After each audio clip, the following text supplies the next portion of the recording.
Bonjour, aujourd'hui je vais vous montrer comment utiliser une petite application dans sa version gratuite. Il existe une version payante mais qui n'a pas vraiment d'intérêt. Cette application s'appelle Draw Express Lite. Donc je la démarre, j'arrive sur cette interface. Alors si j'ai déjà fait des petits schémas, des petites cartes mentales, elles vont apparaître ici. Pour l'instant il n'y a rien. J'appuie en bas à droite sur le petit plus. Voilà. Et apparaît, alors il y a New Project qui n'est pas possible en version gratuite, mais il y a New Diagram. On appuie.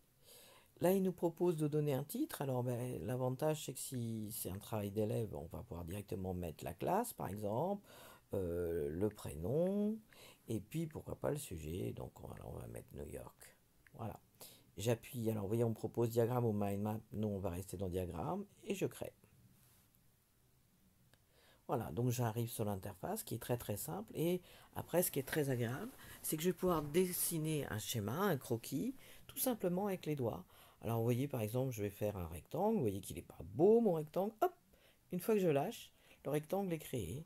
Alors vous voyez qu'il y a trois petites choses autour, donc en bas à droite, c'est ce qui va me permettre de jouer sur la taille. Hein, vous voyez, je peux agrandir, je peux aussi, voilà. Euh, En bas à gauche, ça me permet de le déplacer. Et puis là, en haut, ça permet de tourner, de modifier, voilà, de modifier l'orientation. Voilà. Donc une fois que j'ai créé ma première zone, ben, je peux écrire du texte. Alors, à l'intérieur, il suffit de taper deux fois. Apparaît la zone de texte. J'appuie bien entendu là où je vais écrire mon texte. Alors, il y a une petite subtilité. Vous voyez qu'en haut, il y a B pour gras, italique, souligné. Et je croyais qu'il suffisait de sélectionner, mais non, il faut l'écrire avant. Si vous voulez que votre mot soit en gras, par exemple, vous allez taper sur B.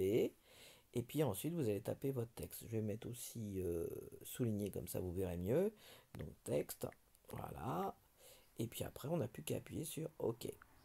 Voilà. Donc, vous voyez que là, mon texte, je zoome pour vous montrer, il est en gras et il est souligné. Alors, pour faire un schéma, si j'ai une seule bulle, c'est pas terrible. Donc là, je vais faire après un cercle. Voilà. Donc là, pareil, je peux changer la forme de mon cercle. Je peux l'allonger, je peux en faire une forme un petit peu plus. Voilà. Moi, je vais rester sur le rond. Et l'intérêt, c'est qu'après, je peux dessiner, hein, tout simplement, un trait entre les deux avec mes doigts. Et hop, ça crée tout de suite la ligne. Si je me dis, ah bah oui, mais moi je veux qu'il y ait une flèche, il suffit de dessiner une flèche au bout. Et je peux vouloir dire qu'il y a une flèche dans les deux sens, ben, je peux en redessiner une autre à l'autre bout. Et là, je peux dire, ah ben non, là c'est moins important le lien, je voudrais que ça soit assuré. Eh bien, il suffit de passer deux fois là dessus, et puis hop, automatiquement, ça se met en assuré. Si je sélectionne, je peux modifier l'emplacement de ma flèche, je peux le modifier à différents endroits, voilà. Après, bien entendu, je peux euh, modifier l'aspect. Alors c'est facile, c'est la petite palette. J'appuie sur la petite palette. Alors voyez-vous, il y a en haut, il y a fill. Je sais pas comment on le prononce en anglais. Stroke et font. Alors fill, c'est facile, c'est pour remplir. Alors, il y a une petite astuce, vous voyez qu'en haut, il y a des petits ronds.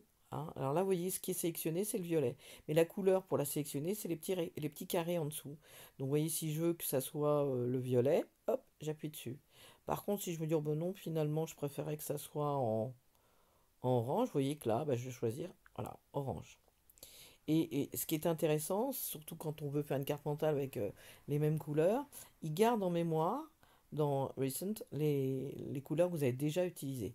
Donc ça, c'est pour le, le fond. Après, Stroke, c'est pour le trait. Alors vous voyez que là, par défaut, il est à 2, mais il suffit de faire avancer. Et hop, vous voyez, on voit un très gros trait. Là, on peut mettre un trait pour que ça se voit bien, on va le mettre, par exemple, en violet. Donc vous avez vu, j'ai fait défiler et puis je vais choisir le fuchsia. Voilà. Donc là, et puis la dernière, c'est police. C'est pour ça que je vous ai écrit un texte. Ben là, je peux augmenter la taille de la police, voilà, très facilement. Voilà, donc c'est quand même très très facile d'utilisation. Mais c'est pas fini. Alors pour fermer ma petite palette, je rappuie sur le petit icône palette. La deuxième chose qui est intéressante, c'est que je peux rajouter des images, des icônes. Alors je vais vous montrer.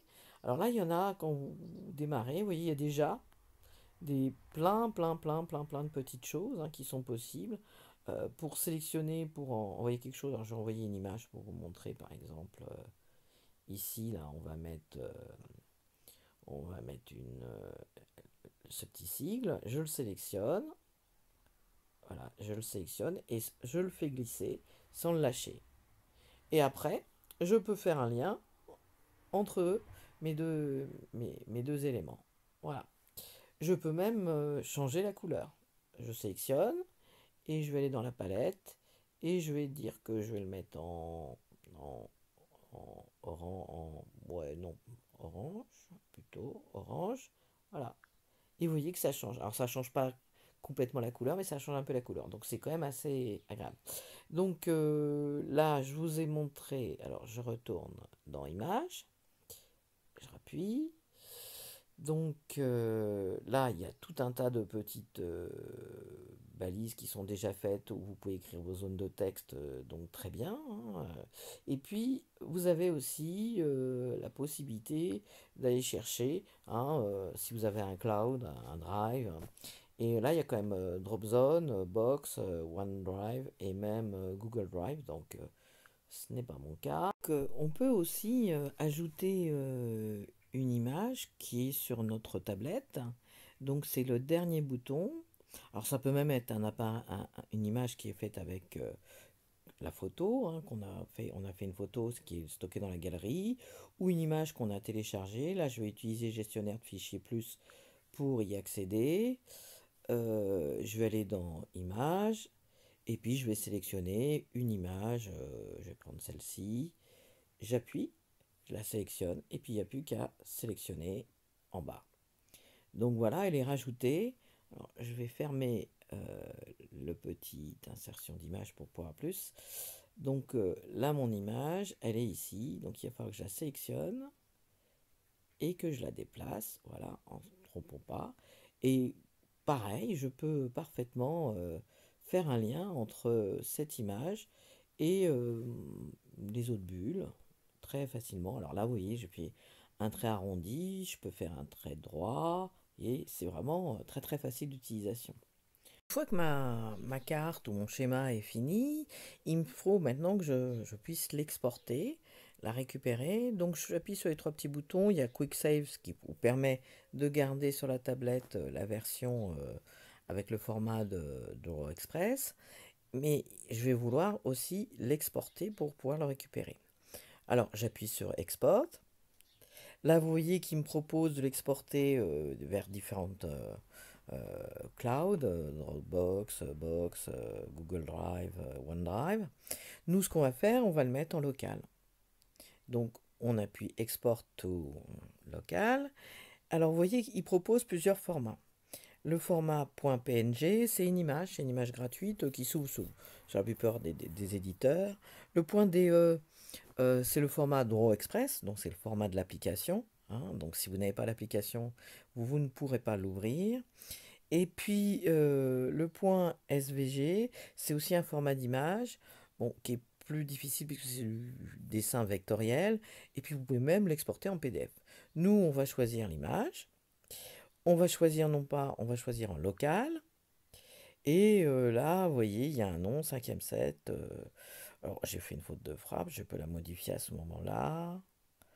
Et remplacer le hop par un Q, voilà. Et je fais export. Voilà.